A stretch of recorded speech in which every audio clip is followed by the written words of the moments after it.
पुंडलिक वरदे हरिविठ्ठल श्री ज्ञानदेव तुकाराम गोपाल कृष्ण भगवान की जय। माऊली ज्ञानेश्वर महाराज की जय। जगद्गुरु तुकाराम महाराज की जय।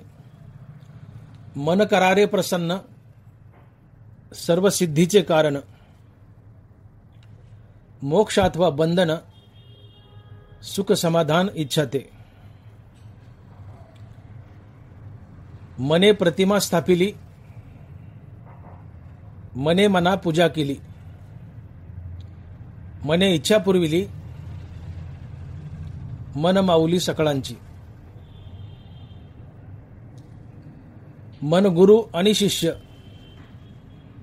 करी आपुलेची दास्य, प्रसन्न आप आपणास गती अथवा अधोगती। मने प्रतिमा स्थापिली, मने मना पूजा केली, मने इच्छा पुरविली, मन माऊली सकळांची। साधक वाचक पंडित, साधक वाचक पंडित, श्रोते वक्ते ऐका मात, नाही नाही आन दैवत तुका म्हणे दुसरे। मने प्रतिमा स्थापिली, मने मना पूजा केली, मने इच्छा पुरविली, मन माऊली सकळांची। प्रस्तुत कीर्तनरूपी सेवेसाठी निवडलेला अभंग जगद्गुरु श्री संत तुकाराम महाराज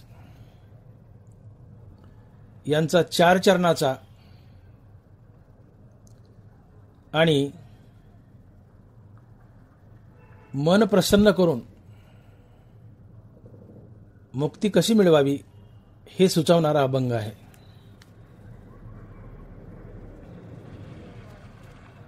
अभंग मोठा आहे, 4 चरणाचा, आणि या 4ही चरणात 4 चरण आहेत। असे 16 कडवे किंवा 16 चरण आहेत। मोठा अभंग आहे।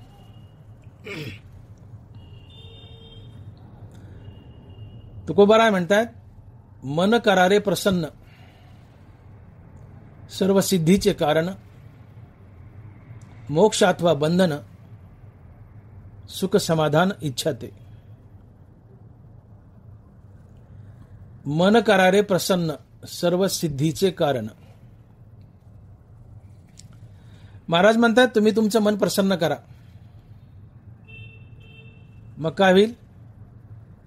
तर तुम्ही तुमचं मन जर प्रसन्न केलं तर तुम्हाला सर्व सिद्धींची प्राप्ती होईल। या सिद्धीमुळे तुम्हाला मोक्ष मिळेल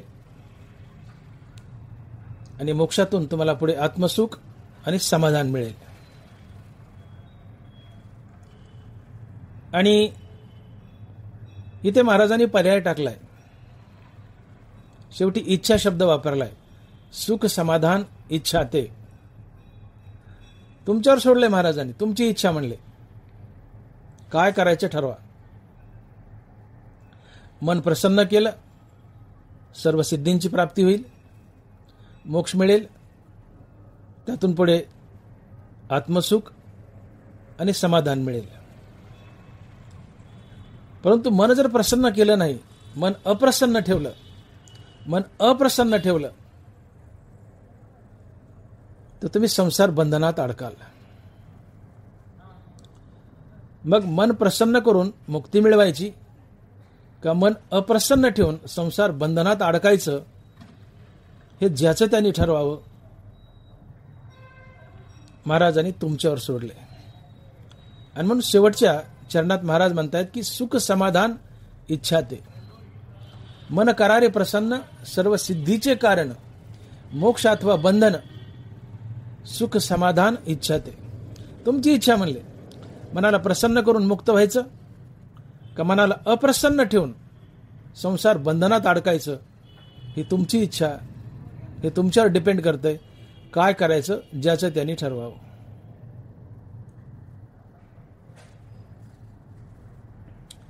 तुकोबाराय म्हणतात मन प्रसन्न करा, मग काय होईल? तुम्हाला मुक्ती मिळेल आणि या मुक्तीमुळे तुम्हाला आत्मसुख मिळेल आणि त्यातून समाधान मिळेल. हा पूर्ण अभंग प्रामुख्याने 2 शब्दाच्या भोवताली फिरतो. पहिला शब्द मनाची प्रसन्नता आणि दुसरा शब्द नाना प्रकारच्या सिद्धी किंवा सर्व सिद्धी. मनाची प्रसन्नता आणि सर्व सिद्धी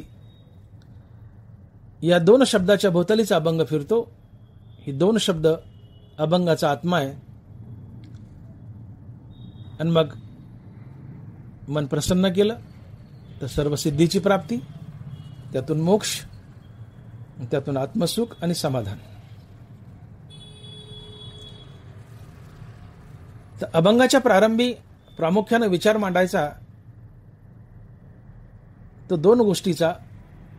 पहिली मनाची प्रसन्नता आणि दुसरी गोष्ट सर्व सिद्धी.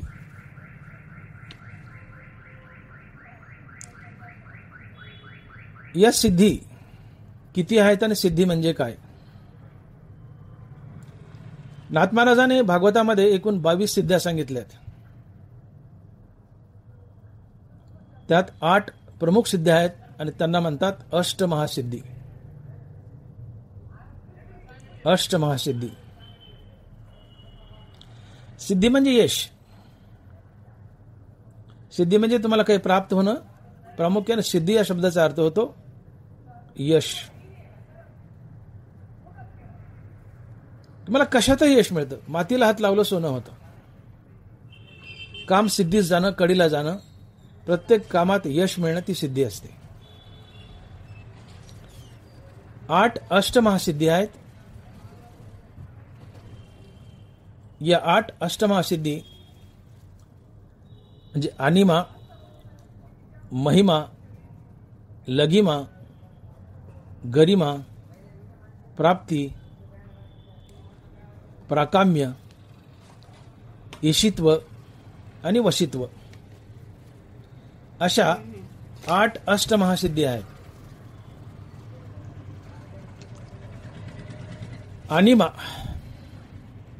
अनिमा म्हणजे तुमचं शरीर तुम्हाला अणु इतकं बारीक करता येतं.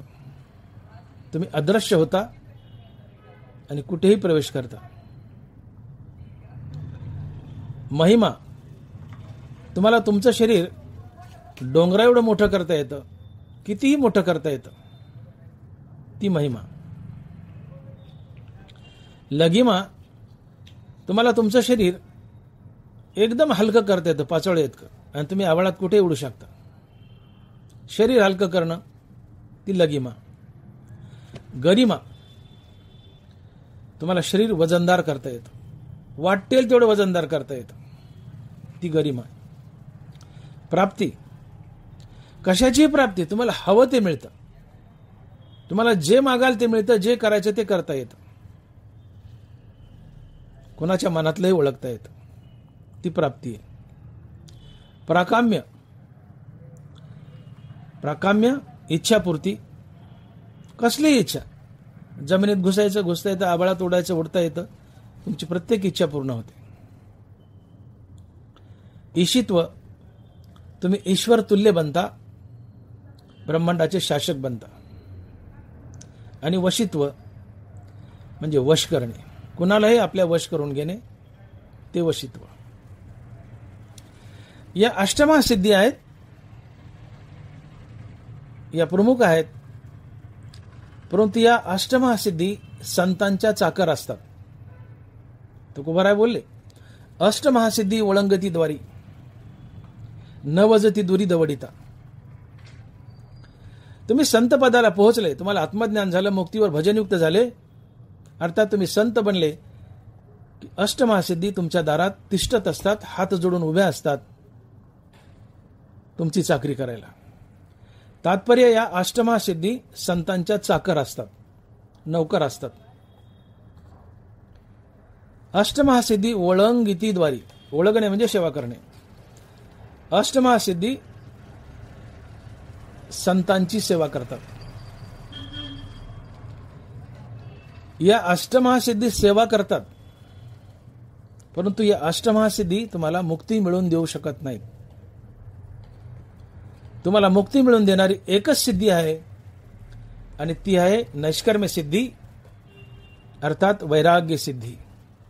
आणि म्हणून ज्ञानोबा लिहित आहेत, ते तर काही होणे न निपजे तया नैष्कर्म्य सिद्धी मनिजे, सर्व सिद्धीत सहजे परमहेची. नैष्कर्म्य सिद्धी, कामना ही कामना ही झालो पाही रिकामा. तुकोबाराय बोलतात ना, कामना ही झालो पाही रिकामा, ही नैष्कर्म्य सिद्धी आहे. जो साधक नैष्कर्म्य अवस्थेला पोहोचतो त्यालाच आत्मज्ञान होतं, तोच मुक्त होतो. आणि या नैष्कर्म्य सिद्धीलाच वैराग्य सिद्धी असंही म्हणतात. म्हणून ज्ञानोबराय बोलतायत, म्हणून ही पूजे रिजलेनी आत्मराजे, वैराग्य सिद्धी देजे पसायतया. वैराग्य सिद्धी देजे पसायतया. नैष्कर्म्य सिद्धी, आता त्या माणसाला कुठलंही कर्तव्य, कुठलंही कर्म शिल्लक राहिले नसतं. तो आत्मानंदात डोलत असतो. पण जगाला मार्ग दाखवा म्हणून तो कर्म करत असतो. विशेषी आचरावे लागे संती, हे असे स्वभावे म्हणून कर्म न सांडावे. विशेषी आचरावे लागे संती, येत वडील जे जे करीती, तया नाव धर्म ठेविती, तेच एर अनुष्ठिती सामान्य सकळ. तुम्ही संत पदाला पोहोचले की तुम्हाला कुठलं कर्म शिल्लक नसतं, परंतु जगाला मार्ग दाखवण्यासाठी तुम्हाला कर्म करायचं असतं. आणि ते कर्म तुम्हाला कर्मबंधनात बांधत नाही, कारण तुम्ही फळाची अपेक्षा, कर्माभिमान आणि फळाची अपेक्षा टाकून कर्म करता, म्हणून ते कर्म तुम्हाला कर्मबंधनात बांधत नाही. तुम्हाला कर्म शिल्लक राहिलेलं नसतं, कारण जोपर्यंत आत्मज्ञान नाही तोपर्यंत तुम्हाला कर्मबंधनकारक आहेत. जव निरार्थता नाही तव व्यापारू असे पाहि, मग संतुष्टीचे ठाई कुंटे सहज. जोपर्यंत वैराग्याची प्राप्ती नाही तोपर्यंत तुम्हाला कर्म बंधनकारक आहे, स्वधर्म बंधनकारक आहे. जब आत्मा द्रष्ट न है तब कर्म करने की ठाय, आणि करणे ते आहे आयासुयेत. जब निरार्थता नाही तब व्यापारू असे पाहि, मग संतुष्टीचे ठाई कुंटे सहज. जोपर्यंत वैराग्य आणि आत्मस्वरूपाची ओळख नाही तोपर्यंत तुम्हाला कर्म बंधनकारक आहे, हा शास्त्राचा दंडक आहे. आणि ज्यावेळेस वैराग्य आणि आत्मस्वरूपाची ओळख झाली त्यावेळेस तुम्हाला कर्म बंधनकारक नसतात, कर्म करण्याची गरज नसते. परंतु तरी भगवंत म्हणतात तुम्ही कर्म करा जगाला मार्ग दाखवण्यासाठी, आणि ही नैष्कर्म्य अवस्था असते आणि हिला नैष्कर्म्य सिद्धी म्हणतात. आणि ही नैष्कर्म्य सिद्धी हीच वैराग्य सिद्धी आहे, आणि ही तुम्हाला भगवंताची प्राप्ती करून देते.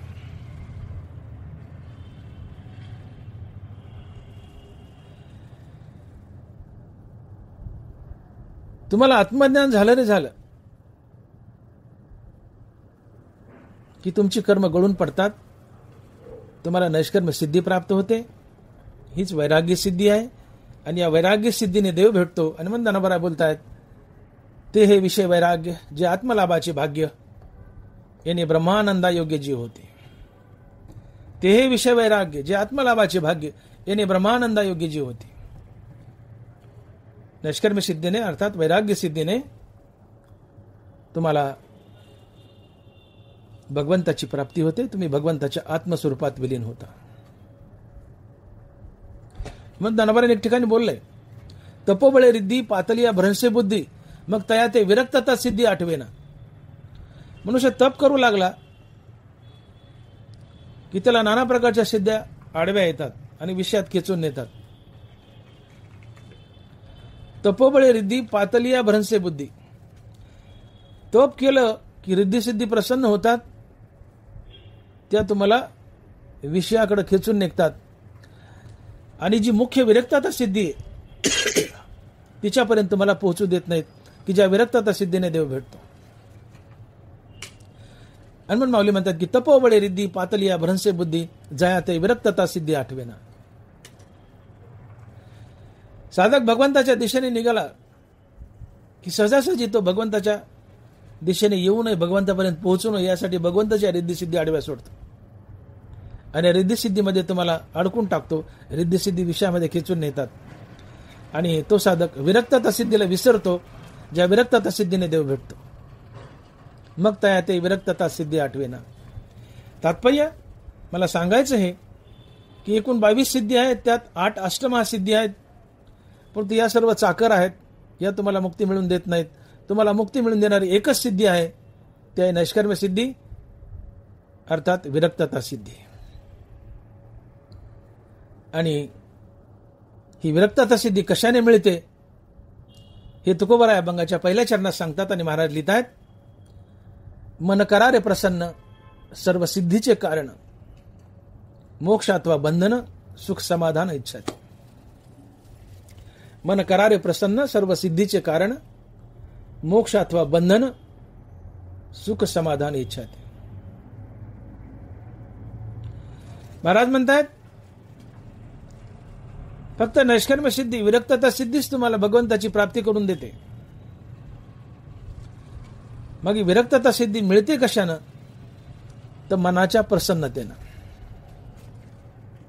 मन करारे प्रसन्न सर्व सिद्धीचे कारण. आता मन प्रसन्न करणं म्हणजे काय? मनाची प्रसन्नता म्हणजे काय?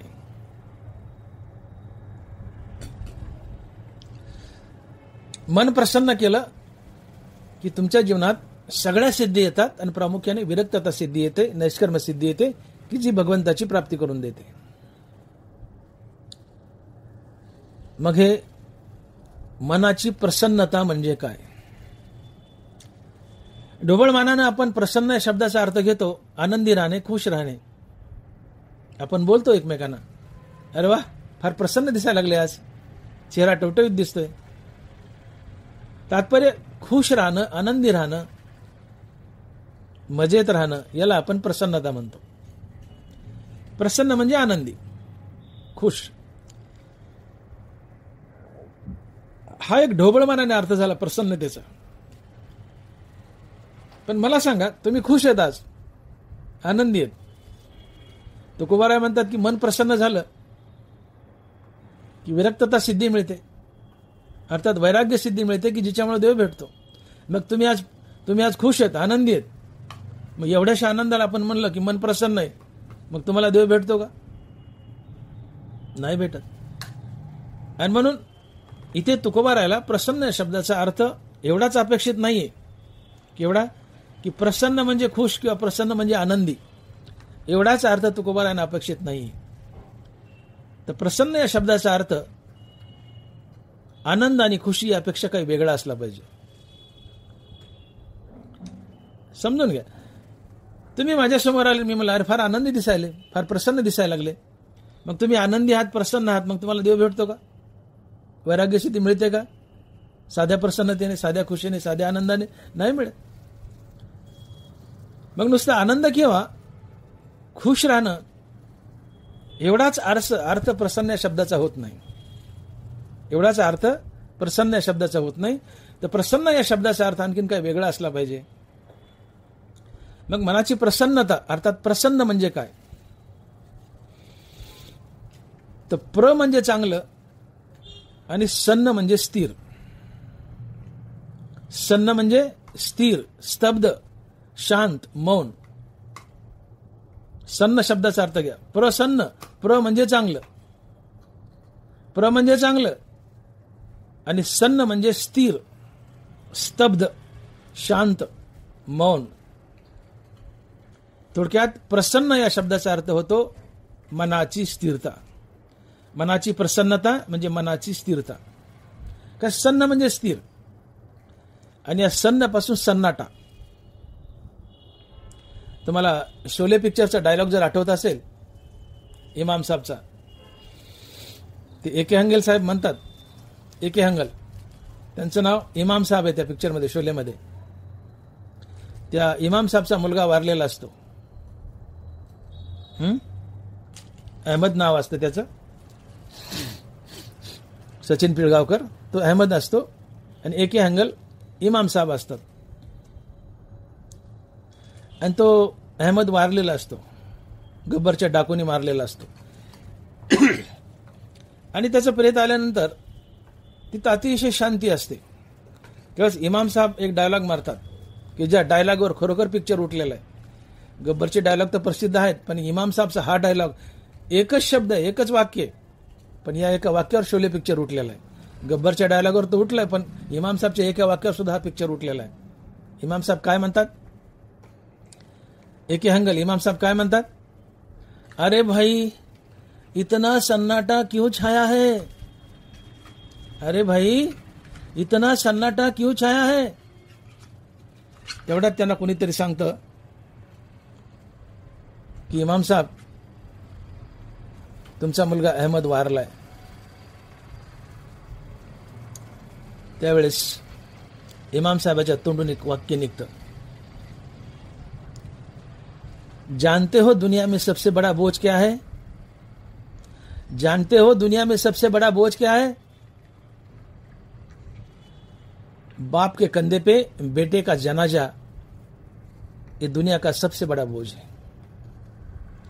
तर मला तुमचं चित्त इकडे खेचायचंय की ते इमाम साहब शोलेमध्ये म्हणतात, अरे भाई इतना सन्नाटा क्यों छाया है. तर सन्नाटा म्हणजे शांती, सन्नाटा म्हणजे स्थिरता, सन्नाटा म्हणजे मौन, सन्नाटा म्हणजे स्तब्धता. आणि या सन्न पासून सन्नाटा आहे. आणि म्हणून प्रसन्न या शब्दाचा अर्थ होतो मनाची स्थिरता, मनाची शांती. प्रसन्न मनाची प्रसन्नता म्हणजे मनाची स्थिरता, मनाची शांती, मनाची स्तब्धता. तात्पर्य मनाची प्रसन्नता म्हणजे मनाची स्थिरता, मनाची शांती. मग इथं सरळ अर्थ निघतो की मन करारे प्रसन्न, सर्व सिद्धीचे कारण. तर असं म्हणलं तरी चालतंय की मन करारे स्थिर, मग काय होईल? तुम्हाला सर्व सिद्धी प्राप्त होतील. मन करारे शांत, तुम्हाला सर्व सिद्धी प्राप्त होतील. कारण मनाची स्थिरता, मनाची शांती हाच मोक्ष असतो.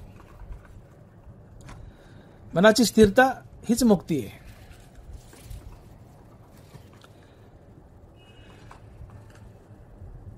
मनामध्ये अहंकार वास करतो आणि अहंकारासहित मनाचा मनपणा जाणं हीच मुक्ती असते.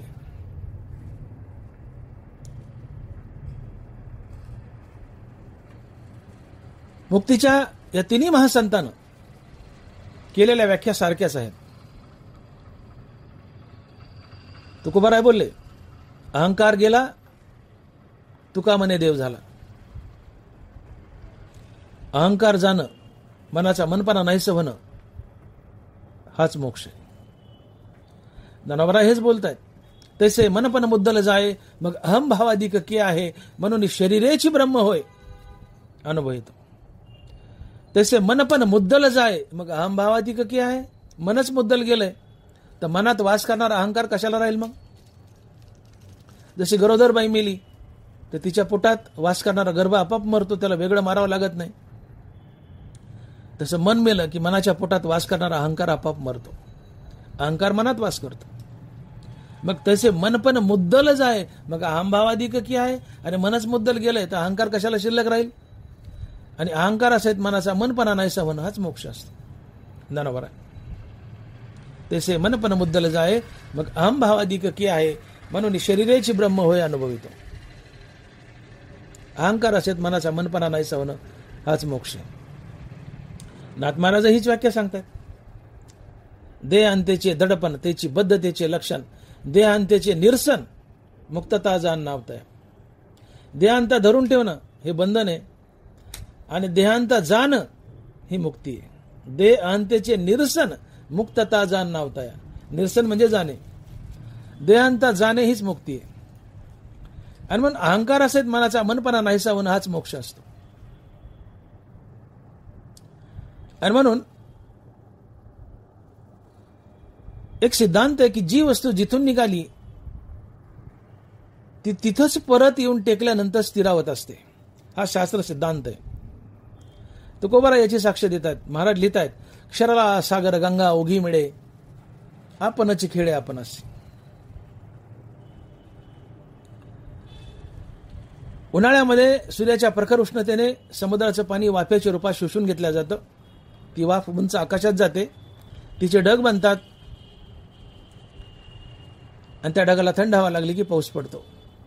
हा पाऊस डोंगरातून नद्याच्या मार्फत वाहत येतो आणि हेच नद्याचं पाणी समुद्राला मिळतं आणि हे पाणी समुद्रात आलं की स्थिरावतं. नदी कुठून निघाली? समुद्रापासून.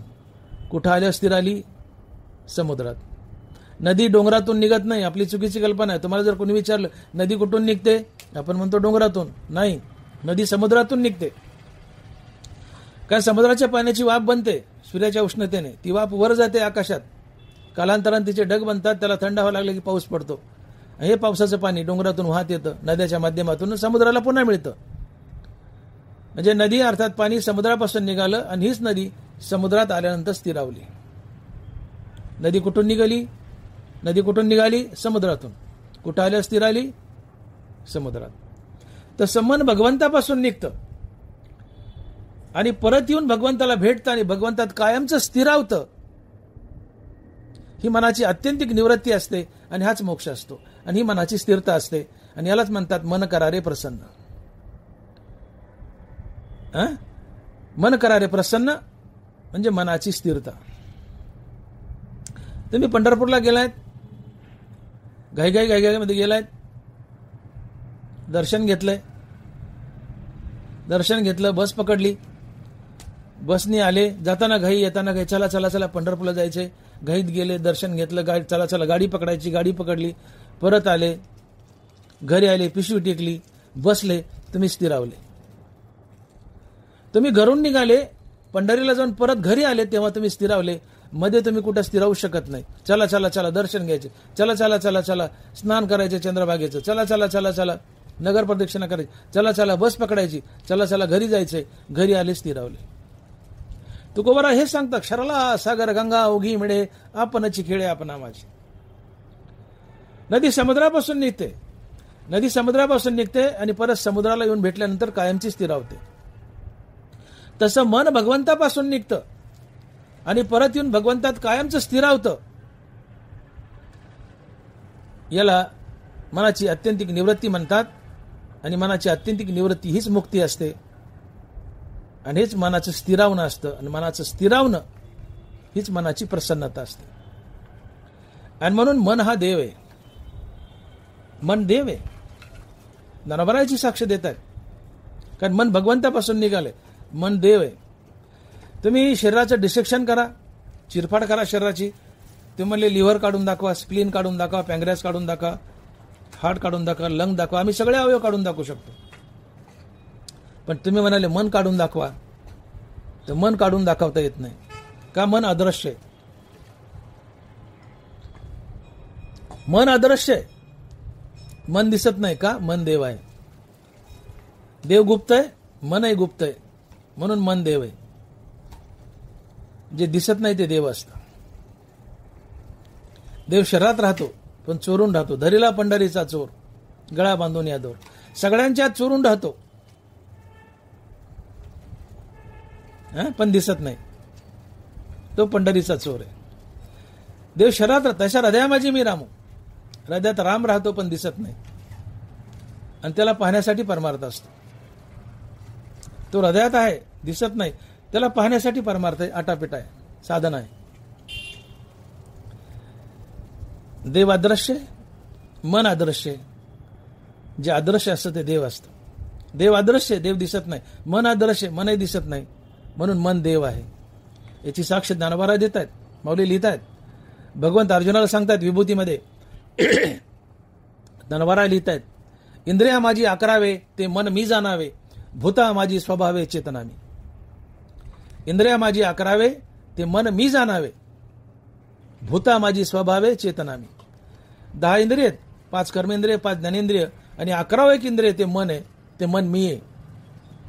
भगवान कृष्ण म्हणतात मन मी आहे. इंद्रिया माझी 11 ते मन मी जाणावे. मन कृष्ण आहे. कृष्ण दिसत नाही, मनही दिसत नाही, म्हणून मन कृष्ण आहे, मन देव आहे. आणि म्हणून मन नावाची शरद वस्तू नाही, पण मनाचं अस्तित्व आहे गुप्त रूपानं, का मन देव आहे. आणि म्हणून ज्ञानोबा लिहितात की वाया मन हे नाव एरवी कल्पनाची सावेव, जयाचे निसंगे जीव दशा वस्तू. वाया मन हे नाव एरवी कल्पनाची सावेव. मनी कल्पना आहे, मने काल्पनिक आहे, का मन देव आहे. अस्तित्व दिसत नाही मनाचं, आणि दिसत नाही म्हणून देव आहे. पण शरीरात सगळा खेळ मनाचा आहे. हे मन आणि अहंकार तुम्हाला नाचवत असत. अविद्येच्या चिंदिया गुंडोनी जीव बाहुलिया, खेळवी तसे तिगुनिया अहंकार रज्जू. हे मन, हे अहंकार या जीवरूपी बाहुल्याला खेळवत असत. शरीरात सगळा मनाचा खेळ आहे. मन देव आहे. आणि मन स्थिरावणं म्हणजे मन प्रसन्न होणं, आणि मन प्रसन्न होणं म्हणजेच मन देव होणं. नरवरा बोलतायत, रामकृष्ण नामे उन्मनी साधली, तयासी लादली सकळ सिद्धी. रामकृष्ण नामानं मनाचं उन्मन होतं, मन मरतं, मन स्थिरावतं. मन स्थिरावलं, मनाचं उन्मन झालं की त्याला सकळ सिद्धी लाभते, आणि या सिद्धीने देव भेटतो. आणि म्हणून कशी लिंक आहे अभंगात पहा, की तुम्ही मन प्रसन्न करा, तुम्हाला सर्व सिद्धी प्राप्त होतील. या सर्व सिद्धीने तुम्हाला मोक्ष मिळेल, पुढे आत्मसुखाने समाधान मिळेल.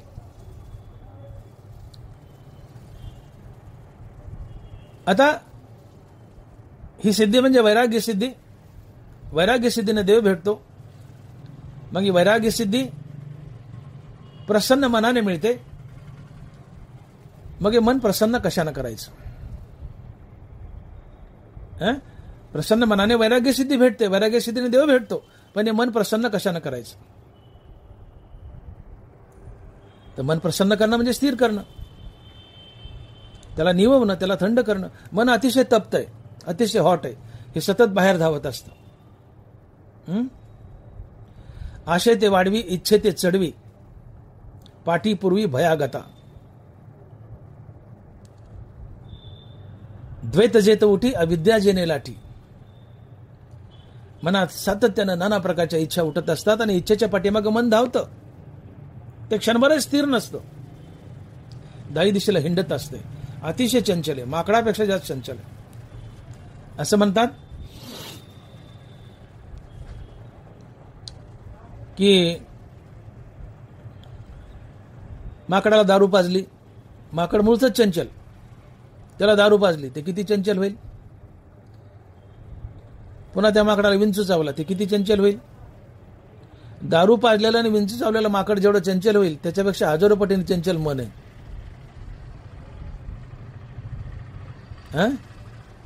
तुम्ही एके जागेवर बसता, पण 10 दिशेला तुमचं मन तुम्हाला हिंडवत असतं. या मनाची फिटिंगच असते की याचं बहिर्मुख धावे, याचं बाहेर तोंड आहे. हे सातत्यानं इंद्रियाला ओढून नेतं बाहेर, आणि विषय भोगायला लावतं. मन बाहेर पळत असतं. आणि जोपर्यंत मन बाहेर पळत आहे तोपर्यंत ते अस्थिर आहे, आणि मनाची अस्थिरता हे बंधन आहे. मनाची अस्थिरता हे संसार बंधन आहे. कारण मन नाना प्रकारच्या इच्छेच्या मागे धावतं, नाना प्रकारचे ज्ञानेंद्रियाचे विषय भोगतं, त्यातून पाप पुण्य करतं, आणि पाप पुण्य तुम्हाला संसारात बांधतं. मग ज्या दिवशी मनाचं बहिर्मुख धावणं बंद होईल, ते अंतर्मुख होईल रामनामानं, आणि कायमचं हृदयस्थ रामाला जाऊन भेटेल, तेव्हा ते कायमचं स्थिरावेल आणि हृदयस्थ रामात लीन पावेल. ही मनाची आत्यंतिक निवृत्ती आहे, आणि मनाची आत्यंतिक निवृत्ती ही मुक्ती असते. आणि म्हणून उदाहरणार्थ तुम्ही रामनाम घेतलंय, ज्या क्षणी रामनाम घेता तात्काळ मन अंतर्मुख होतं, ते हृदयस्थ रामाला जाऊन भेटतं. मन आणि हृदयस्थ राम यांच्या भेटीतून मनाला स्थिरता लाभते, आणि मनाच्या स्थिरतेतून येणारा आनंद हे सुख असते, आणि मनाची स्थिरता ही मुक्ती असते. जेव्हा मन कायमचं स्थिरावलंय हृदयस्रामात, ही मुक्ती असते. पण मनाची स्थिरता ही मुक्ती आहे, मनाची अस्थिरता हे बंधन आहे. आणि या मनाला स्थिर करणं म्हणजे मनाला प्रसन्न करणं. पण मनाची प्रसन्नता ही मुक्ती आहे, मनाची अप्रसन्नता हे बंधन आहे.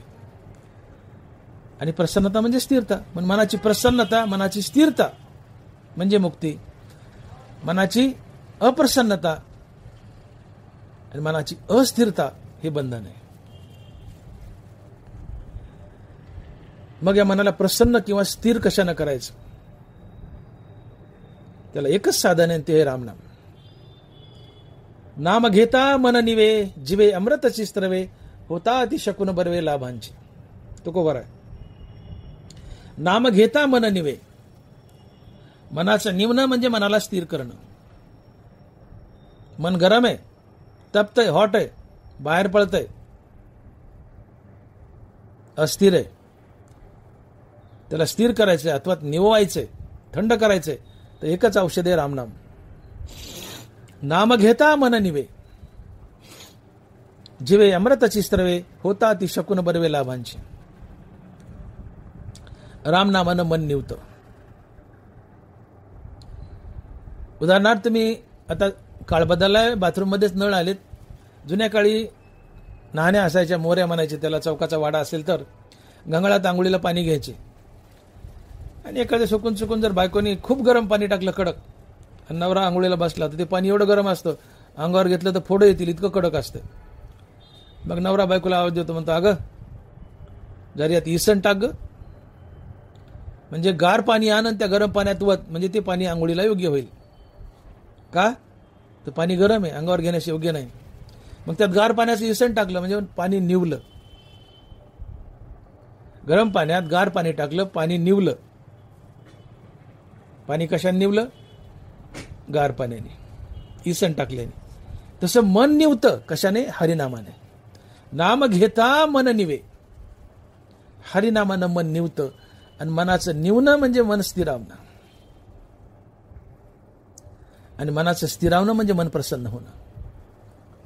हरिनाम घ्या, मन स्थिरावतं, अर्थात मन प्रसन्न होतं. मी बोललो, प्र म्हणजे चांगलं आणि सन्न म्हणजे स्थिर. पण प्रसन्न म्हणजे मनाची स्थिरता. मग हरिनामाने मन स्थिर होतं, निवतं, अर्थात प्रसन्न होतं. आता कोठे धावे मन तुझे चरण देखील या. मनाला भगवंताचे चरण दाखवा, मनाला भगवंताचं हरिनाम दाखवा, मन स्थिरावतं, मन निवतं. मनाचं निवणं, मनाचं स्थिरावणं ही मनाची प्रसन्नता आहे. आणि मनाच्या प्रसन्नतेने तुम्हाला सकळ सिद्धी प्राप्त होतात, सर्व प्रकारच्या सिद्धी प्राप्त होतात. आणि म्हणून महाराज म्हणतात की मन करारे प्रसन्न, सर्व सिद्धीचे कारण.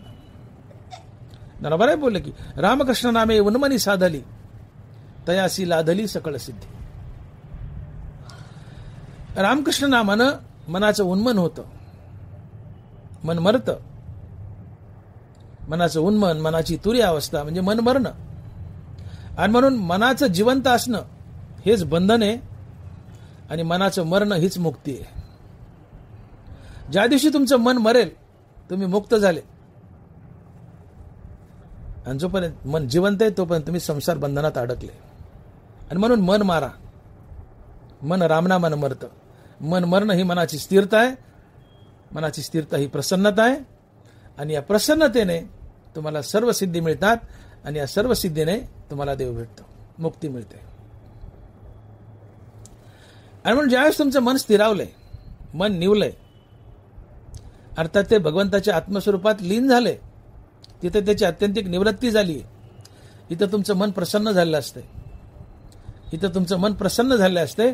आणि प्रसन्न मनात, निर्मळ मनात देवाचा वास असतो. देव तिथं वास्तव्य करतो. आणि म्हणून तुकोबरा लिहित आहेत की तुका म्हणे चित्त करारे निर्मळ, येऊन गोपाळ राहे तेथे. या निवलेल्या मनात, या प्रसन्न मनात, या निर्मळ मनात देव वास करतो. आणि आपल्या मनात देवानं वास करणं ही मुक्ती असते. तुम्ही बघा, देव कुठं उभा असतो? देव तसा विश्वव्यापक आहे. हे समस्तही श्री वासुदेव. हे जगात म्हणजे पांडुरंगानं धरलेलं सोंग आहे. धरिली सोंगे याने अवघी पांडुरंगे. जगातली प्रत्येक वस्तू म्हणजे पांडुरंगानं धरलेलं सोंग आहे. जगातली प्रत्येक वस्तू म्हणजे पांडुरंगानं धरलेलं सोंग आहे.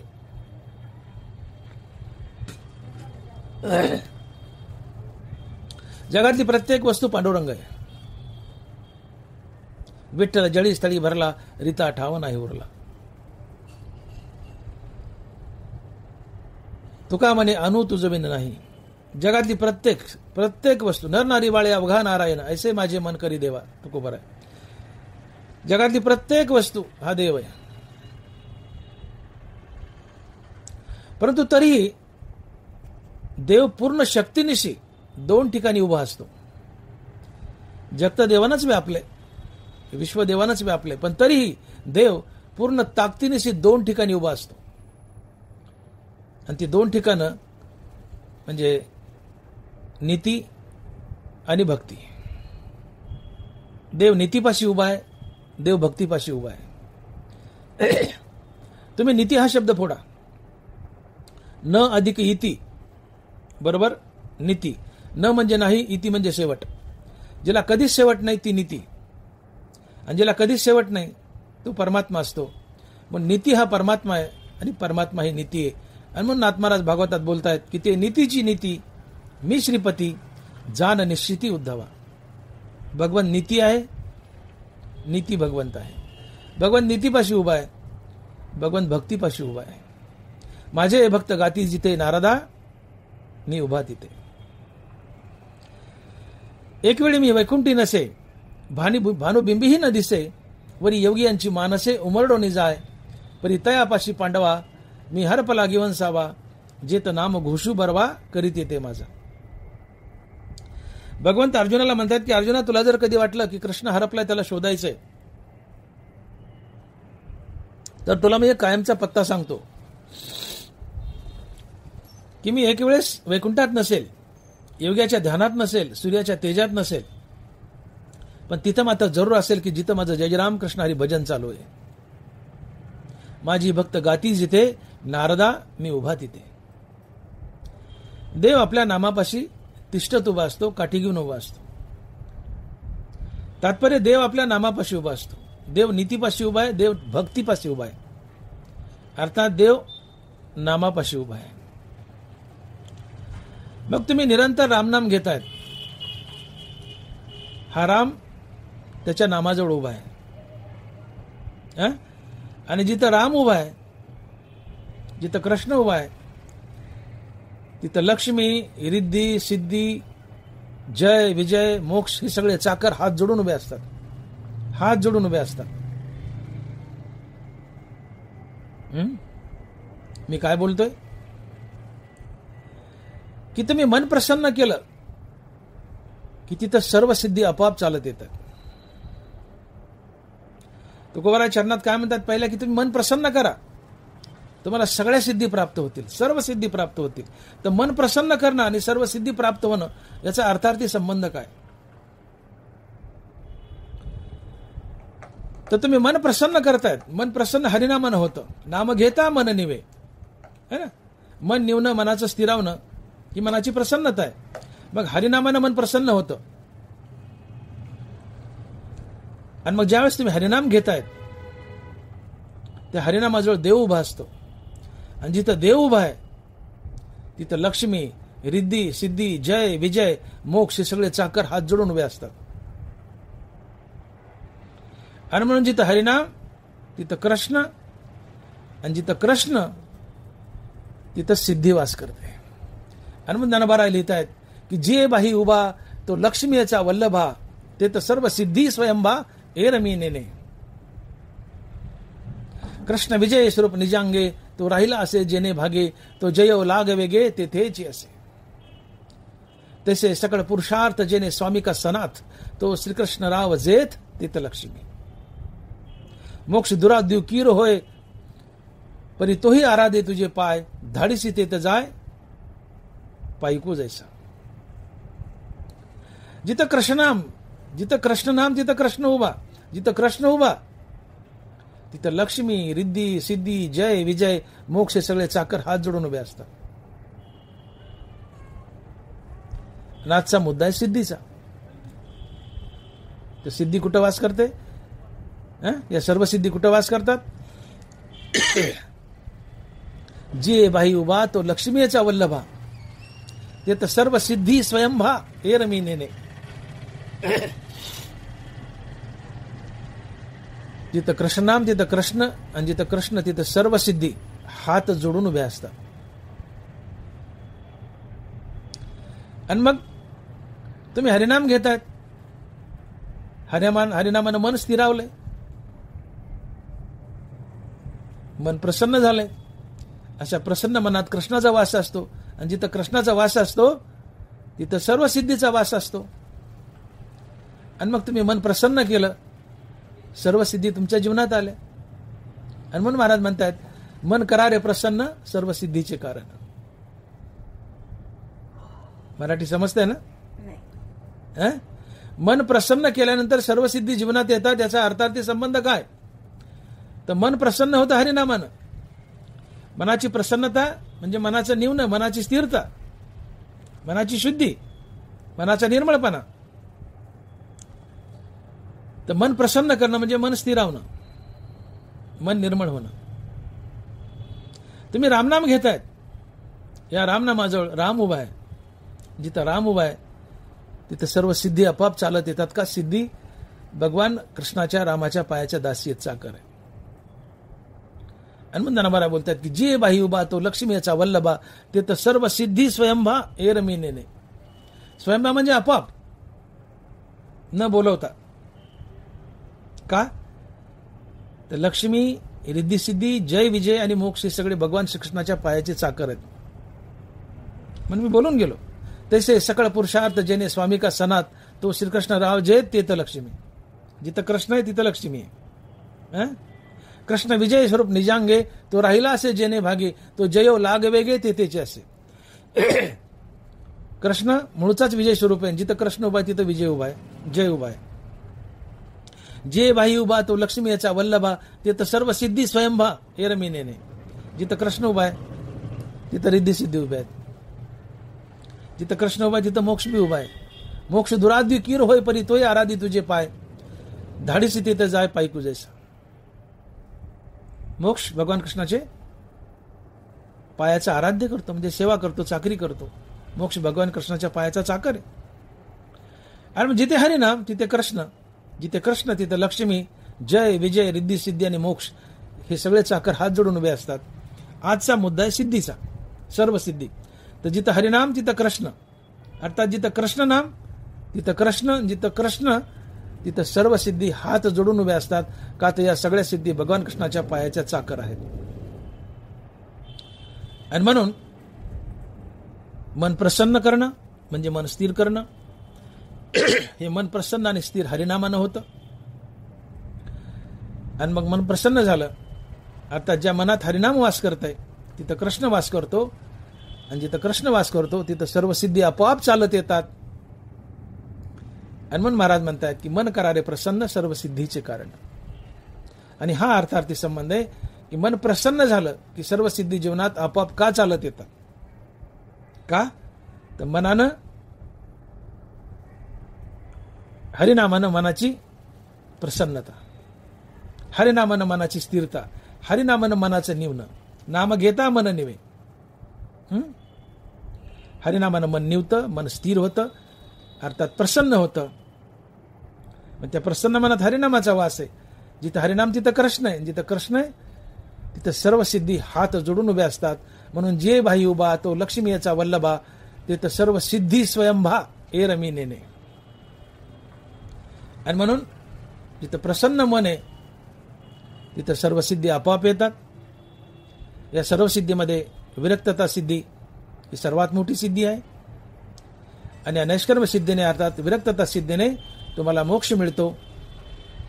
आणि या मोक्षातून तुम्हाला सुख मिळतं आणि समाधान मिळतं. मग महाराज इथं तुम्हाला ऑप्शन देत आहेत, पर्याय देत आहेत की बाबांनो तुमची इच्छा तुम्ही ठरवा, काय करायचं तुमचं तुम्ही ठरवा. मन प्रसन्न करायचं का मन अप्रसन्न करायचं? मन प्रसन्न केलं तर सर्व सिद्धी जीवनात येतील. त्यात नैष्कर्म सिद्धी आणि विरक्तता सिद्धी या तुम्हाला मोक्ष मिळवून देतील. तुम्हाला आत्मसुख मिळेल, पुढे समाधान मिळेल, तुम्ही मुक्त व्हाल. परंतु तुम्ही मन अप्रसन्न ठेवलं तर तुमच्या जीवनात विरक्तता सिद्धी, नैष्कर्म सिद्धी येणार नाहीत, तुम्हाला मुक्ती मिळणार नाही, तुम्ही संसार बंधनात अडकताल.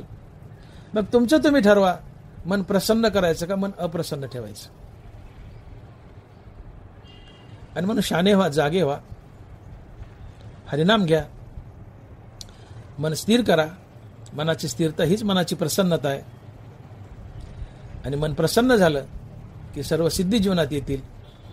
त्यात वैराग्य सिद्धी सगळ्यात मोठी आहे. या वैराग्य सिद्धीने मुक्ती मिळेल, समाधान मिळेल. आणि मग ज्ञानोबा लिहितात की ते हे विषय वैराग्य जे आत्मलाभाचे भाग्य याने ब्रह्मानंदायोग्य जीव होते. मनाच्या प्रसन्नतेने, हरिनामाने मनाची प्रसन्नता, मनाच्या प्रसन्नतेने सर्व सिद्धीने मोक्ष, मोक्षाने आत्मसुख आणि त्यातून समाधान. आता समाधान म्हणजे काय हो? समाधान तुम्ही आम्ही दैनंदिन व्यवहारात समाधान शब्द वापरतो. पुष्कळ लोकांच्या घरावर सुद्धा लिहिलंय समाधान. समाधान म्हणजे काय? 10-5 कोटी कमवले म्हणजे समाधान? 4-2 बंगले बांधले म्हणजे समाधान? 2-4 लेकरबाळ झाले म्हणजे समाधान? नोकरी लागली म्हणजे समाधान? संसारिक वस्तूची प्राप्ती म्हणजे समाधान आहे का? माणसाच्या मनाला कधीच समाधान लाभत नाही. विशेष येऊन कोण तृप्त झाला, इंधने निमाला अग्निकोटे. अग्नीला किती लाकडं टाकले म्हणजे अग्नी म्हणेल बस झालं, माझं पोट भरलंय. तसं किती पैसा कमावला म्हणजे तुम्हाला वाटेल बस झाला तर माझं पोट भरलंय. किती विषय भोगले म्हणजे तुम्हाला वाटेल की बस झाला तर माझं पोट भरलंय.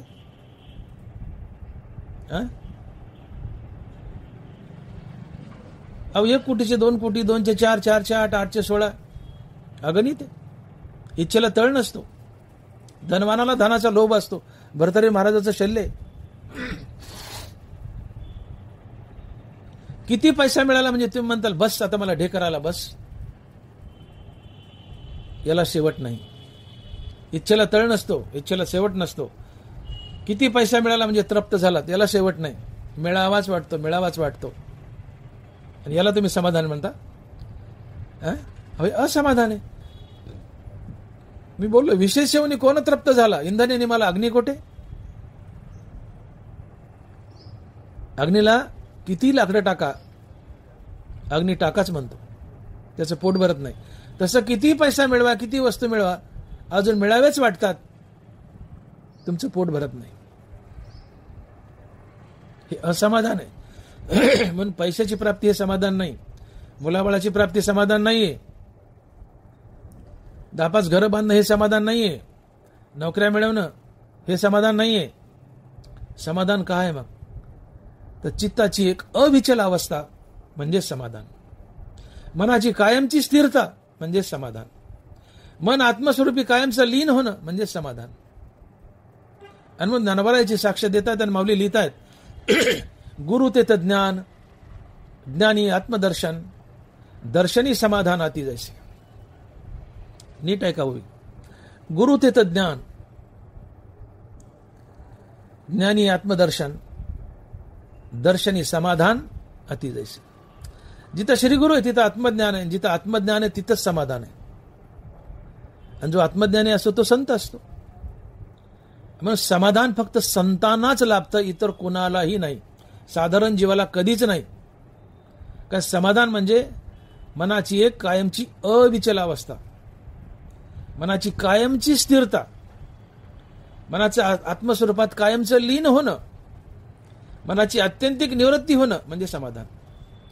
तात्पर्य मनाची एक अविचल अवस्था म्हणजे समाधान.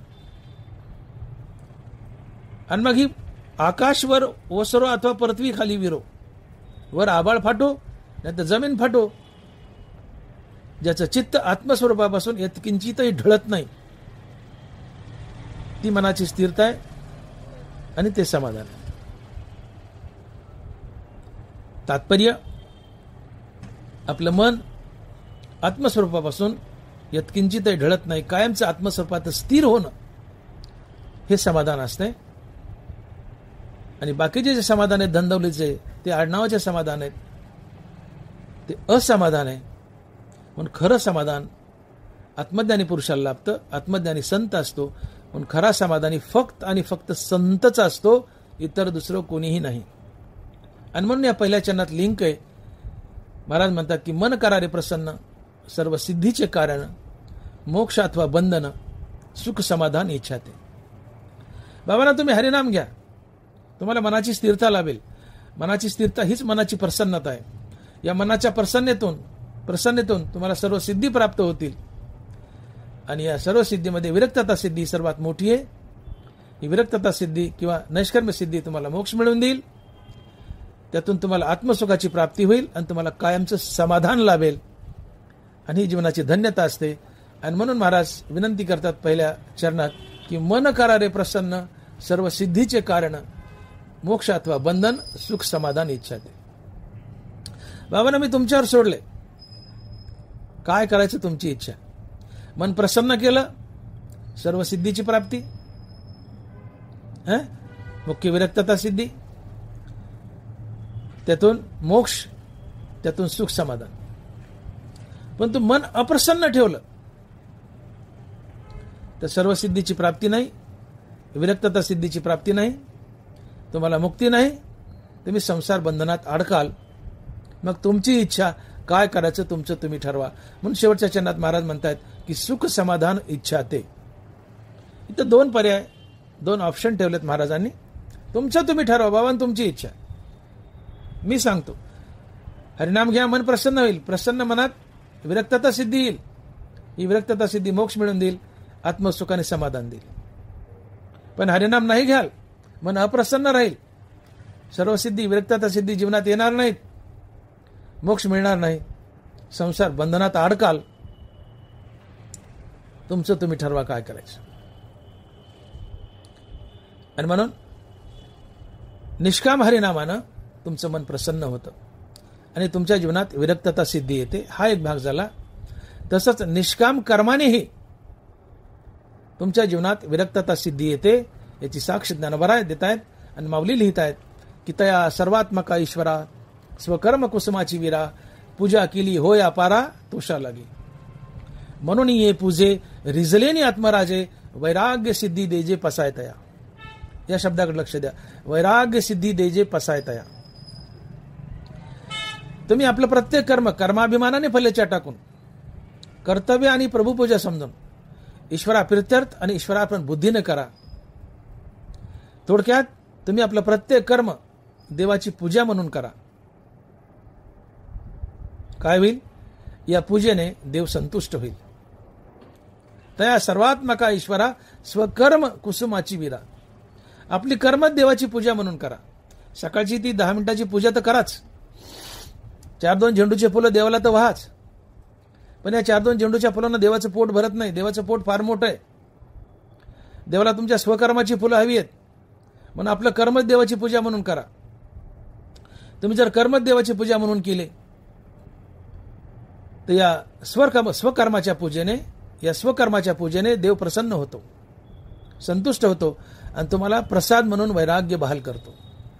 अन्मन ज्ञानोबा लिहित आहेत की म्हणून ये पूजे रिजलेनी आत्मराजे, वैराग्य सिद्धी देजे पसाय तया. स्वकर्मच देवाची पूजा म्हणून केली तर त्या बदल्यात देव तुम्हाला प्रसाद म्हणून वैराग्य बहाल करतो. आणि म्हणून वैराग्य कधी स्वबळावर मिळवता येत नाही. वैराग्य हा देवाचा प्रसाद आहे. निष्काम कर्म आणि निष्काम हरिनामानं देव संतुष्ट झाला की तुम्हाला वैराग्य प्रसाद म्हणून बहाल करतो. आणि ही वैराग्य म्हणजे वैराग्य सिद्धी असते. आणि या वैराग्य सिद्धीने देव भेटतो. ते हे विषय वैराग्य जे आत्मलाभाचे भाग्य येणे ब्रह्मानंदायोग्य जे होते. वैराग्य सिद्धीने देव भेटतो. वैराग्य म्हणजे काय? उठलेनी वैराग्य जेणे हा तिन्ही वर्ग ऐसा सांडणे, जसे वमुनी असून आत्ताच गेले. त्रैलोक्यातील सगळे भोग, त्रैलोक्यातील सगळे भोग कुत्र्याने उलटी केलेल्या मटेरियल इतके तुच्छ वाटावेत.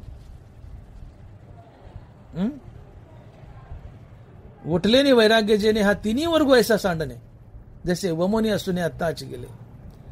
नाना प्रकारचे भोग पायावर लोळत आहेत, उपलब्ध आहेत, पण ते कुत्र्याच्या उलटीच्या मटेरियल इतके तुच्छ वाटावेत.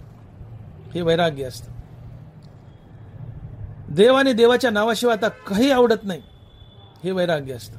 विषय तो त्यांचा झाला नारायण, नावडे धनजन माता पिता. धन दौलत पैसातला काही काही काही काही आवडत नाही, फक्त देव आणि देवाचं नाव आवडतं, हे वैराग्य असतं. आणि मग वमिली अन्ना लाळ न घोटी रसना, अंग न सोया लिंगना प्रेताची. तुम्ही काहीतरी बासुंदी 5 पाकवानं खाल्लेत आणि 10 मिनिटांनी 15 मिनिटांनी भाडाभाडा वकले, पुन्हा चाटा वाटतं जीवन येते. आपण वकलेलं अन्न जसं चाटा वाटत नाही, त्याची किळस येते, तशी विषय भोगाची किळस यावी, धन दौलत पैसातल्या सगळ्या गोष्टीची किळस यावी आणि फक्त देवच आवडावा, हे वैराग्य असते. सोन्याचे निखळ आणि मातीचे ढिखळ सरीचेचे मानी. 1 किलो मातीचा ढेकूळ आणि 1 किलो सोन्याचा गोळा एकाच नजरेने पाहतो, ते वैराग्य असते.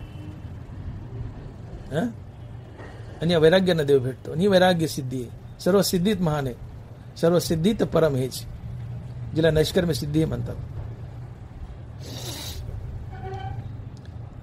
मग हे वैराग्य जीवनात कसं येतं, तर 2 गोष्टींनी. या संसाराची नश्वरता कळावी आणि मुखानं हरिनाम घ्यावं, तुमच्या जीवनात वैराग्य सिद्धी येते. नानाबाळा बोलले, विखे रांदिली रस सोय, ते जेवणारा ठाऊई होय, ते ताटाची सांडोनी जायची या परी. तैसे संसारा या समजता जाणीजे जे अनित्यता, ते वैराग्य दबडीता पाठी लागे. एखादा मनुष्य जेवायला बसलाय आणि आता तोंडात घास घालणार, तेवढ्यात पळत कोणतरी आले त्याच्या कानात सांगितले, अरे खाऊ नको, यात विष घातले, तू मरशील. कल्पना करा, तुम्ही जेवायला बसलात, तोंडात घास घालायचे, कोणतरी येऊन सांगितलं, अरे याच्यात विष घातले, खाताल का तुम्ही? या ताटात विष घातले हे कळताच तुम्ही खायचे नाहीत, नुसते उठून जायचं नाही, ते विषाने भरलेलं ताट उलथ पालथ करून निघून जाल. ते ताटाची सांडोनी जायची या परी. तैसे संसारा या समजता जाणी जे जे अनित्यता, ते वैराग्य दवडीता पाठी लागे. विषाने भरलेलं ताट, ते अन्न खाल्लं तर मी मरेल, ते माझ्यासाठी मारक आहे. तसं संसारी अनित्य आहे आणि माझ्यासाठी मारक आहे, हे ज्या दिवशी तुम्हाला कळेल, त्या दिवशी तुम्ही हा संसार त्या ताटासारखा उलथा पालथा करायला निघून जाल आणि वैराग्य दंडासारखं तुमच्या पाठीमागे लागेल. ते हे वैराग्य दवडीता पाठी लागेल. त्याला हकलून दिलं तरी बळत तुमच्या मागे लागेल आणि या वैराग्यानं देव भेटतो. ते हे विषय वैराग्य, जे आत्मलाभाचे भाग्य, याने ब्रह्मानंदा योग्य जीव होते. वैराग्यानं देव भेटतो. ही वैराग्य सिद्धी आहे, विरक्तता सिद्धी आहे. तुम्हाला या संसाराची अनित्यता कळावी. संसार अनित्य आहे, मरका आहे आणि मी संसाराचा भाग आहे, म्हणून मी अनित्य आहे, मी मरका आहे. तात्पर्य आपल्या मृत्यूचं नित्य स्मरण असावं. मी कधीतरी मरणार आहे, मी मरणार आहे, मी मरणार आहे, मी मरणार आहे, हे डोक्यात खेळत राहावं. आणि मी मरणार आहे याला संसाराची अनित्यता म्हणतात किंवा देहाची अनित्यता म्हणतात. आणि देहाची अनित्यता कळाली, मी मरणार आहे ही देहाची अनित्यता कळाली की मनुष्य या देहावर संसारावर उदास होतो आणि वैराग्य स्वतःहून तुमच्या जीवनात चालत येतं, लंडासारखं तुमच्या मागे लागतं. त्याला हकलून दिलं तरी जात नाही. ते वैराग्य दवडीता पाठी लागेल. या वैराग्याने देव भेटतो. ही विरक्तता सिद्धी, याने देव भेटतो. आणि मन प्रसन्न करा, हरिनाम घ्या, मन प्रसन्न करा.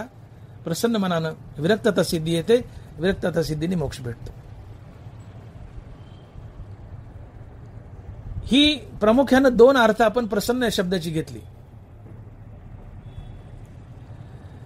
पण ढोबळ मनानं आपण प्रसन्न या शब्दाचा रोजचा अर्थ काय काढतो? प्रसन्न म्हणजे खुश, प्रसन्न म्हणजे आनंदी. तर असा जरी साधा अर्थ घेतला की प्रसन्न म्हणजे खुश, प्रसन्न म्हणजे आनंदी, तर ज्ञानवारा लिहित आहेत की अखंडित प्रसन्नता आधी जेत चित्ता तिथं रिगणे नाही समजता संसार दुःखा. तुमचं चित्त अखंडित प्रसन्नत आहे, तुमचं चित्त अखंडित प्रसन्न आहे, तर काय फायदा होतो? बघा माऊली काय म्हणतात, अखंडित प्रसन्नता अति जेत चित्ता तिथं रिगणे नाही समजता संसार दुःखा. तुम्ही नित्य हरिनाम घेतायत, तुमचं चित्त नित्य प्रसन्न आहे, चित्त नित्य प्रसन्न आहे तर तुमच्या जीवनात संसाराच्या दुःखाचा प्रवेश होत नाही. तुमच्या जीवनातून दुःख कायमचं निघून जातं आणि दुःख जीवनातून कायमचं निघून जाणं ही दुःखाची आत्यंतिक निवृत्ती आहे. आणि दुःखाची आत्यंतिक निवृत्ती आणि परमानंदाची प्राप्ती हाच मोक्ष असतो. वेदांतानं किंवा विचारसागरानं मोक्षाची केलेली व्याख्या अशीच आहे की दुःखाची आत्यंतिक निवृत्ती आणि परमानंदाची प्राप्ती हाच मोक्ष आहे. मग दुःखाची आत्यंतिक निवृत्ती कधी झाली? तुम्ही हरिनाम घेतायत, नित्य हरिनाम घेतायत, मन नित्य प्रसन्न आहे. मन नित्य प्रसन्न आहे तिथं संसार दुःखाचा प्रवेश होत नाही.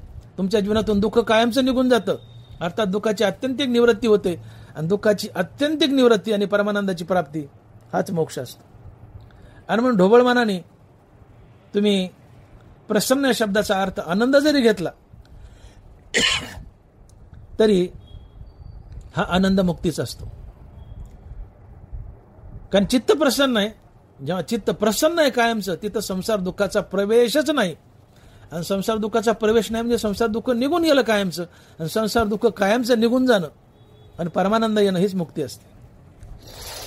आणि म्हणून ज्ञानोबा म्हणतात की अखंडित प्रसन्नता अतिजित चित्ता तिथं रिगणे नाही समजता संसार दुःख. तसे हृदय प्रसन्न होय मग दुःख कैचे की आहे तिथं बुद्धी अपेशीर आहे परमात्मा रूपी.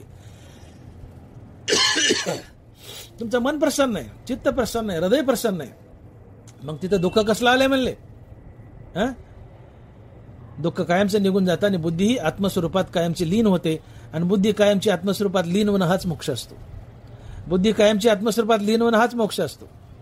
ज्ञानोबा लिहितायत परतोनी पाठ मोरी ठाके आणि आपणच आपण असे देखे आणि देखत खेळ ओळखे म्हणे ते तत्व मी. इंद्रिया संगती पसरू होत असे मती ते स्थिर होईल मागोती आत्मस्वरूपी.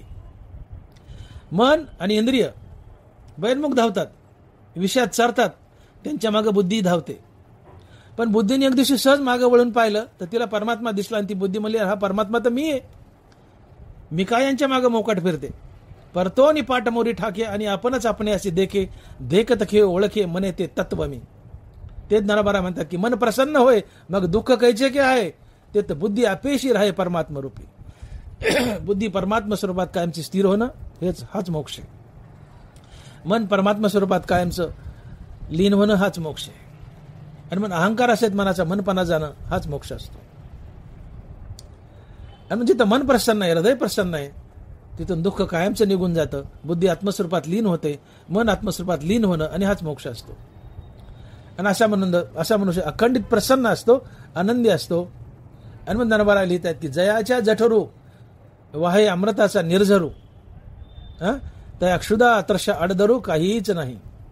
एखाद्या माणसाच्या पोटात अमृताचा झरा वाहतोय, त्याला तहानभूक कशी सतावेल? अमृताचा झरा पोटात, त्याला कशी तहानभूक लागेल? तसं तुमचं मन आणि बुद्धी आत्मस्वरूपात स्थिर झाली, तुमच्या जीवनात दुःख येईल कसं? मन बुद्धी आत्मस्वरूपात स्थिर झाले की अखंडित प्रसन्नता आहे.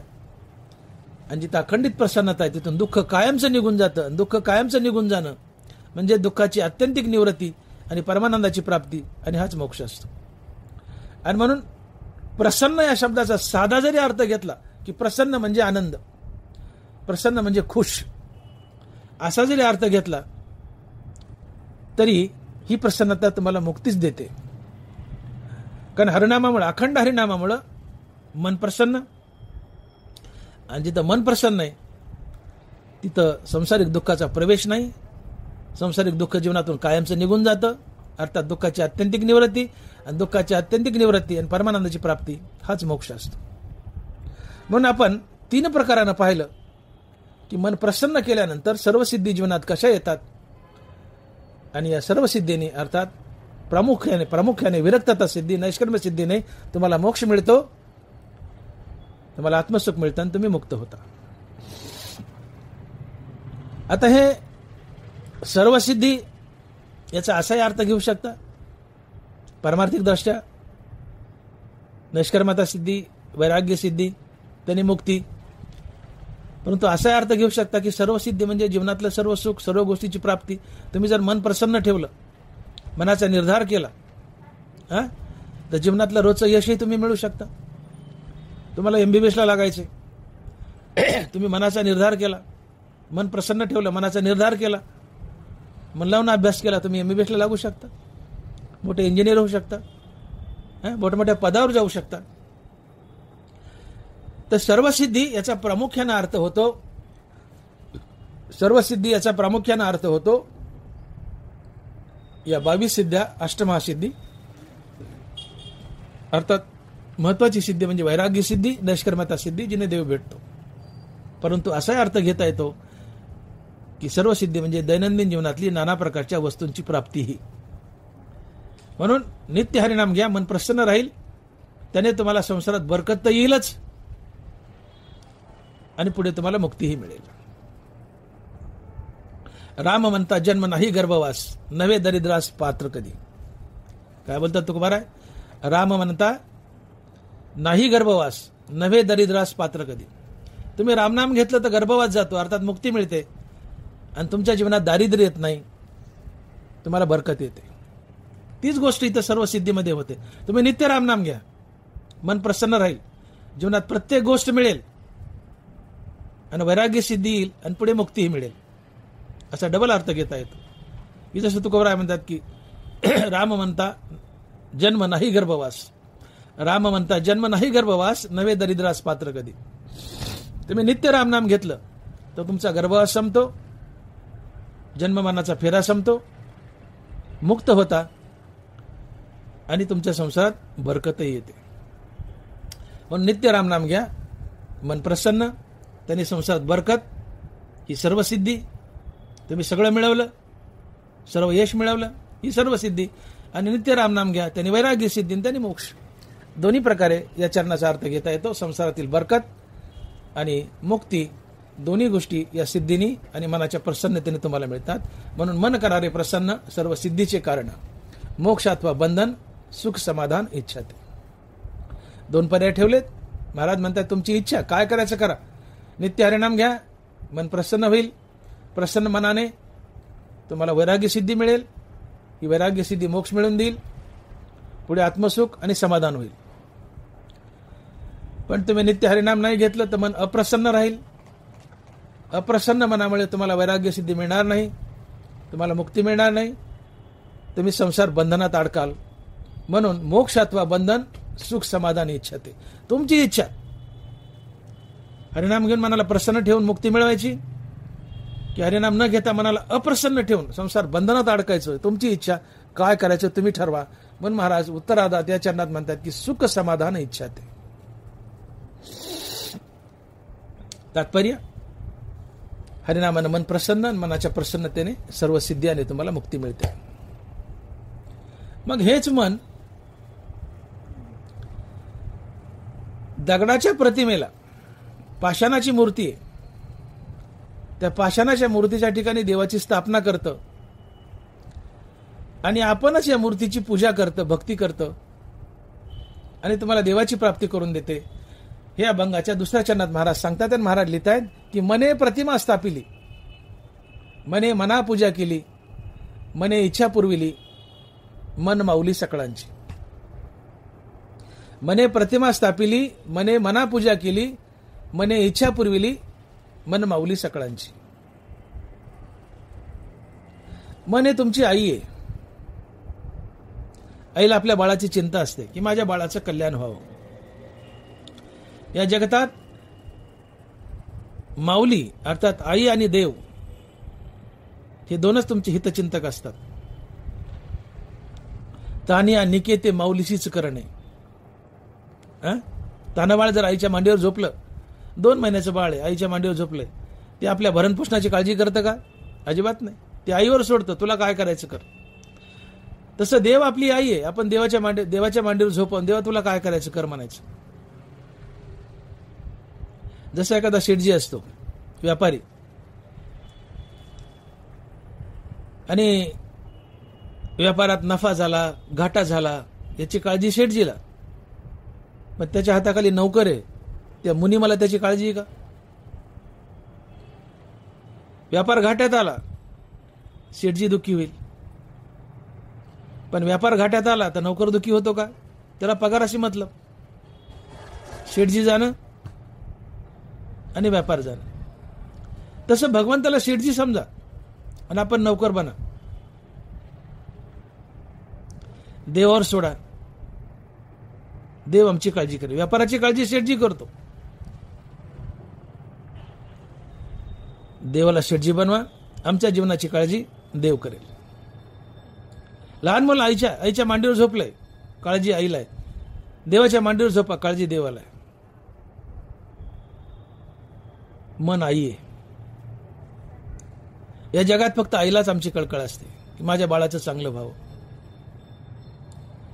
म्हणून तुमच्यासाठी जगणारं मरणारं जगात एकच असतं, ती आई किंवा बाप. बाकी बहीण भाऊ नातेवाईक सगळे मतलबी असतात, ते कुणी कोणाचे नसतात. या जगात तुमचं जर कोण असेल तर ती फक्त आई आणि बाप असतात. आणि म्हणून एका कवीनं असं म्हटलं की स्वामी तिन्ही जगाचा आई विना भिकारी. तुमच्यापाशी सगळं आहे पण आई नाहीये, तुम्ही भिकारी आहात. त्यात तुमच्या भल्याबराची काळजी करणारी फक्त आई असते. मन तुमची आई आहे, मन तुमची काळजी करतं. हे मन पाषाणाच्या ठिकाणी देवाची कल्पना करतं. ही मूर्तीपूजा आहे. फार सुंदर कल्पना आहे. मूर्तीपूजा ही अतिशय सुंदर कल्पना आहे. छोट्या मूर्तीत व्यापक ब्रह्म पाहणं ही मूर्तीपूजा आहे. छोटासा एक 5 इंचाचा कृष्ण आहे, मूर्ती आहे पाषाणाची लाकडाची, 5 इंचाचा कृष्ण आहे. पण जो कृष्ण विश्व व्यापून आहे तो या 5 इंचाच्या मूर्तीमध्ये आम्ही पाहतो. आणि मग खूप एखादी गोष्ट आहे, मोठं अक्षर आहे, तर मोठ्या अक्षरात जो अर्थ भरलेला असतो तोच अर्थ छोट्या अक्षरातही भरलेला असतो.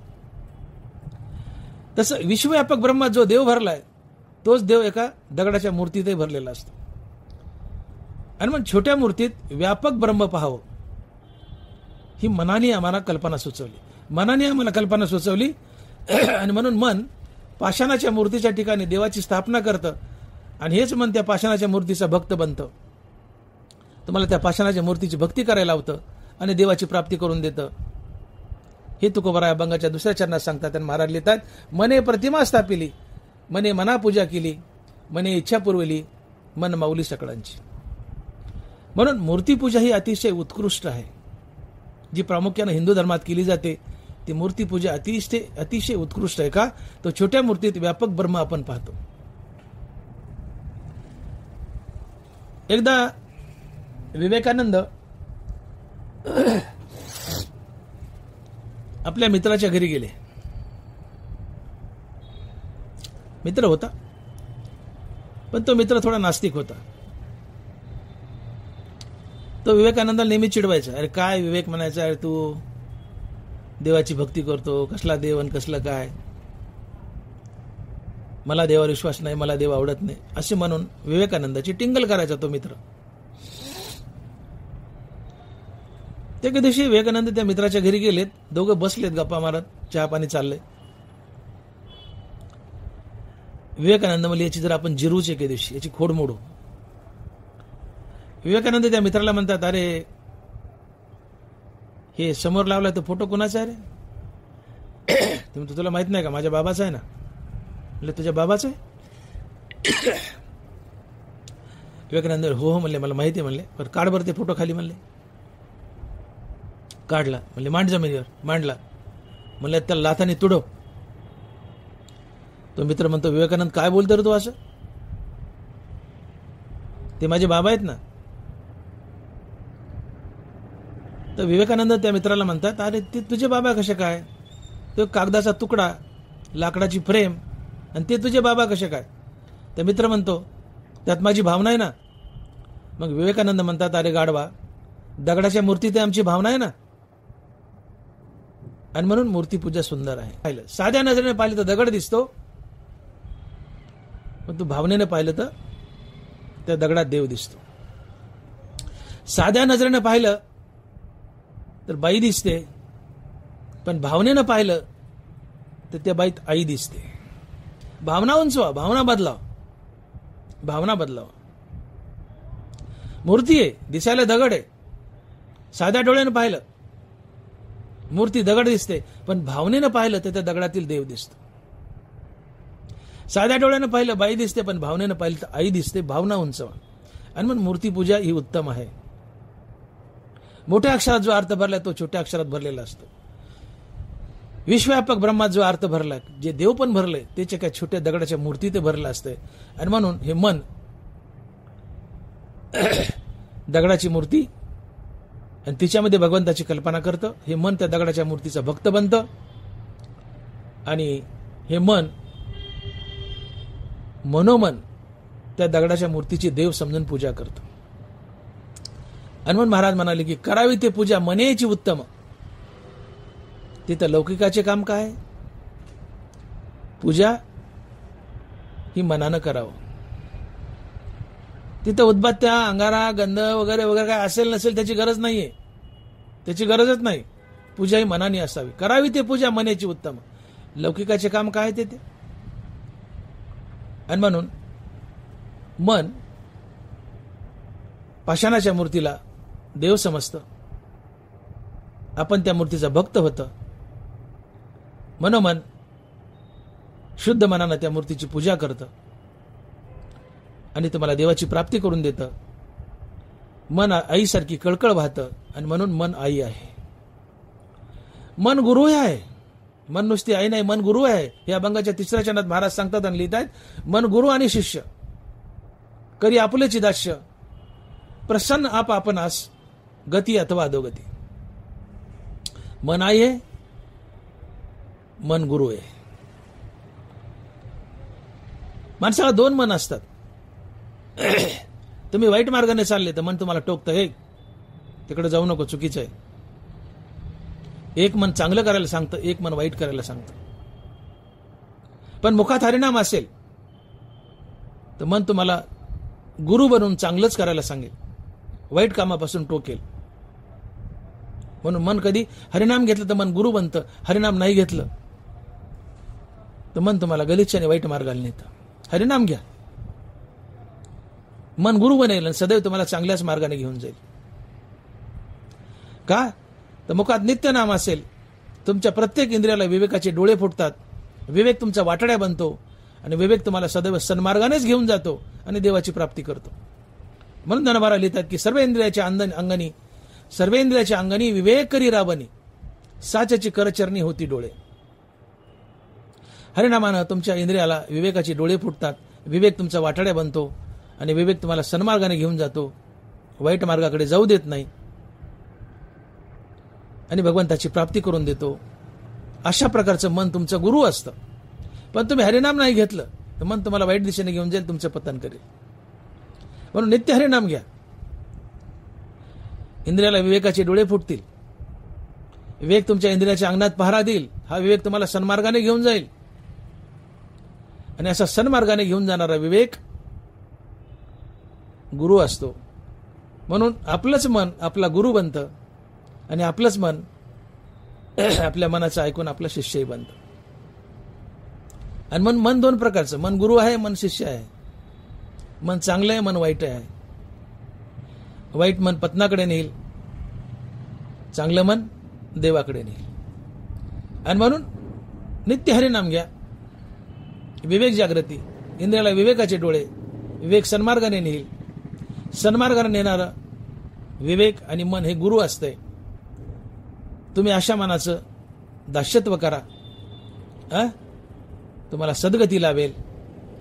आणि हरिनाम नाही घेतलं तर तुम्ही कुकर्म कराल, अधोगतीला जाल. हनुमान महाराज म्हणतात की मन गुरु आणि शिष्य करी आपुलेची दास्य, प्रसन्न आपणास गती अथवा अधोगती.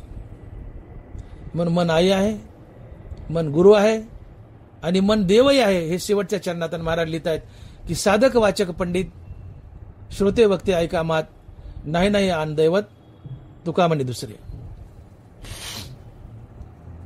साधक वाचक पंडित श्रोते वक्ते ऐका मात, नाही नाही आन दैवत तुका म्हणे दुसरे. बघा या अभंगात मनाला तुकोबाराने 3 उपमा दिल्यात.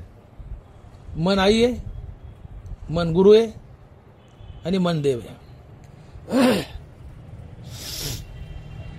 या जगतात आई, सद्गुरू आणि देव हे तिघेही तुमची सातत्यानं कळकळ वाहतात. आईला कधी वाटत नाही की माझ्या बाळाचं वाईट व्हावं. ती तुमचं कल्याण हितच चाहते. सद्गुरूला कधी वाटत नाही माझ्या बाळाचं वाईट व्हावं. तो तुमचं कल्याणच चाहतो. देवाला वाटतं तुमचं कधी वाईट होऊ नये, तुमचं कल्याणच व्हावं. म्हणून मन आई आहे, गुरु आहे आणि मन देवही आहे. मन गुरु आहे, मन देवही आहे. नरवराने ठिकाणी म्हटले, नरवरा बोलतात की बालकाचे नि धनी धाईजे का शिष्याचे नि झाले पण होईजे, ते सद्गुरूची एकलीने जाणीजे का प्रसवती. लहान बाळ रडतंय, भूक लागली, व्याकुळ झाले भुकेने, आईने मांडीवर घेतले, त्याला स्तनपान केले, पोट भरले बाळाचं, बाळ खेळू लागले, पोट बाळाचं भरले पण आनंद आईला होतो. ते सद्गुरूची एकलीने जाणीजे का प्रसवती. रडणारं बाळ आहे, आईने स्तनपान केलंय, बाळ खेळू लागले, पोट बाळाचं भरले पण आनंद आईला होतो. शिष्य गुरुपेक्षा वरचढ निघालाय, आनंद गुरुला होतो. मुलगा बापापेक्षा मोठा निघालाय, आनंद बापाला होतो. आणि म्हणून मन हे गुरु आहे. गुरु सातत्यानं तुमचं भलं चाहतो. मन आई आहे, आई सातत्यानं तुमचं भलं चाहते. मन देव आहे, देव सातत्यानं तुमचं भलं चाहतो. हनुमान महाराज म्हणतात की हे साधक हो, हे वाचक हो, हे पंडित हो, हे श्रोते हो, हे वक्ते हो, तुम्ही कोणत्या स्तरातले असा, मी मोठ्यानं सांगतो की मनासारखं दुसरं दैवत नाहीये. मन हेच खरं दैवत आहे. आणि म्हणून मनाला भजा, मनाला भजा म्हणजे हरिनाम घेऊन मनाला प्रसन्न करा. हरिनाम घेऊन मन प्रसन्न झालं की हे प्रसन्न मन, हे शुद्ध मन देवाला भजतं आणि हे मन तुम्हाला देव बनवतं. मनच देव आहे, मनच देव आहे. मी बोलून गेलो की मन देवापासून निघाले, जेव्हा परत जाऊन देवाला मिळेल तेव्हा ते देवात कायमचं स्थिरावतं आणि ते मनच देव बनतं. याचा पुरावा मी बोललोय, दिलाय मी, की इंद्रिया माझी 11 ते मन मी जाणावे, भूता माझी स्वभावे चेतनावे. 11 इंद्रियामधलं मन मी आहे, मन देव आहे. आणि म्हणून मनाचं जिवंत असणं हेच बंधन आहे आणि मनाचं मरण हीच मुक्ती आहे, हाच देवपणा आहे. तुमचं मन जिवंत आहे, मनात अहंकार जिवंत आहे, तुम्ही संसार बंधनात अडकलात. तुमचं मन मेलंय, त्याचं उन्मन झालंय, मनासोबत अहंकारही मेलाय, तुम्ही मुक्त झालात. अहंकार गेला, तुका म्हणे देव झाला. म्हणून मनाचं जिवंत असणं हेच बंधन, मनाचं मरण हीच मुक्ती आहे. मन मारा, रामनामाने मन मरतं. मन मेले की ते स्थिर होतं. मनाची स्थिरता हीच प्रसन्नता आहे. आणि म्हणून मन आई आहे, मन गुरु आहे, मन देवही आहे. हनुमान महाराज म्हणतायत की मनासारखं दुसरं जगात दैवत नाही. या मनाला देव समजून तुम्ही भजा. हे मन देवाला भजेल आणि तुम्हाला देव बनवेल. मन गुरु आहे, मन शिष्य आहे, मन आई आहे. हे सगळेच आई, गुरु, देव तुमची काळजी वाहक असतात, तुमचं भलं चाहतात. आणि म्हणून मन आई आहे, मन गुरु आहे आणि मन दैवत आहे, हे लक्षात ठेवा. आणि म्हणून महाराज अभंगाच्या शेवटच्या चरणात म्हणतात की साधक वाचक पंडित श्रोते वक्ते ऐका मात, नाही नाही आन दैवत तुका म्हणे दुसरे. विठोबाय रखुमाई, जय जय विठोबाय रखुमाई, विठोबाय रखुमाई, जय जय विठोबाय रखुमाई, विठोबाय रखुमाई. याच्यामध्ये आपण अभंगाचा भावार्थ पाहिलाय. थोडक्यात 2 मिनिटात सारांश. महाराज लिहितात की मन करा रे प्रसन्न, सर्व सिद्धीचे कारण मोक्ष अथवा बंधन सुख समाधान इच्छा ते. मने प्रतिमा स्थापिली, मने मनापूजा केली, मने इच्छा पुरविली, मन माऊली सकळांची. मन गुरु आणि शिष्य करी आपुलेची दास्य, प्रसन्न आपआपणास गती अथवा अधोगती. साधक वाचक पंडित श्रुते वक्ते ऐका मात, नाही नाही आन दैवत तुका म्हणे दुसरे. महाराज म्हणतात की तुम्ही नित्य हरिनाम घ्या. हरिनामाने मन निवतं स्थिर होतं आणि मनाचं स्थिर होणं ही मनाची प्रसन्नता असते. कारण प्र म्हणजे चांगलं आणि सन्न म्हणजे स्थिर. मनाची स्थिरता हीच प्रसन्नता आहे. मग नित्य हरिनाम घ्या, मन स्थिर होईल, अर्थात प्रसन्न होईल. या प्रसन्न मनामुळे तुमच्या जीवनात सर्व सिद्धी येतील. त्यातली त्यात नैष्कर्म्य सिद्धी अर्थात वैराग्य सिद्धी येईल आणि या वैराग्य सिद्धीमुळे तुम्हाला मोक्ष मिळेल, पुढे सर्व सुख आणि समाधान मिळेल. परंतु तुम्ही नित्य रामनाम नाही घेतलं तर मन अप्रसन्न राहील. सर्व सिद्धी विरक्तता सिद्धी जीवनात येणार नाहीत, तुम्हाला मुक्ती मिळणार नाही, तुम्ही संसार बंधनात अडकाल. मग बाबांनो तुमची इच्छा काय करायचं तुम्ही ठरवा. आणि म्हणून मन भगवंताला भजनासाठी, हा भगवंत व्यापक आहे, त्याला कसं भजावं यासाठी एक युक्ती करतं की एका दगडाच्या प्रतिमेमध्ये देव पाहतं. हे मन त्या दगडाच्या प्रतिमेचा भक्त बनतं, मनोभावे या भगवंताची भक्ती करतं, पूजा करतं आणि तुम्हाला देवाची प्राप्ती करून देतं. म्हणून मन हे तुमची माऊली आहे. तसंच मन तुमचा गुरु आहे. कारण गुरुला कळकळ असते की माझ्या शिष्याचं कल्याण हो, त्याला मुक्ती मिळावी. म्हणून मन तुमचा गुरुवे आहे, मन तुमची आई आहे आणि मन तुमचा देवही आहे. आणि म्हणून नित्य रामनाम घ्या, मन प्रसन्न होईल. प्रसन्न मनामुळे तुमच्या जीवनात सर्व सिद्धी अर्थात विरक्तता सिद्धी नैष्कर्म्य सिद्धी येतील. त्यातून तुम्हाला मोक्षाची प्राप्ती होईल, पुढे आत्मसुख आणि समाधान मिळेल. परंतु तुम्ही जर नित्य रामनाम घेतले नाही तर मन अप्रसन्न राहील.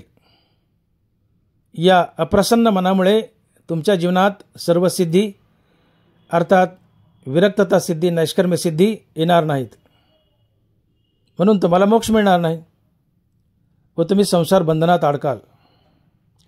याचा अर्थ मनच तुम्हाला संसार बंधनात बांधते व मनच तुम्हाला संसार बंधनातून सोडवते. म्हणून असं म्हटलंय की मन येव मनुष्याणाय कारणबंध मोक्ष येव. ज्ञानेश्वर माऊली ज्ञानराज माऊली तुकाराम. ज्ञानेश्वर माऊली ज्ञानराज माऊली तुकाराम. जय विठ्ठल जय जय विठ्ठल.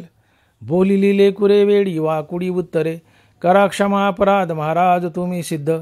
नाही विचारिला अधिकार मी आपुला. करा क्षमा अपराध महाराज तुम्ही सिद्ध. ज्ञानदेव तुकाराम ज्ञानदेव तुकाराम. तुकाराम तुकाराम तुकाराम तुकाराम तुकाराम. पुंडलिक वरदे हर विठ्ठल. श्री ज्ञानदेव तुकाराम.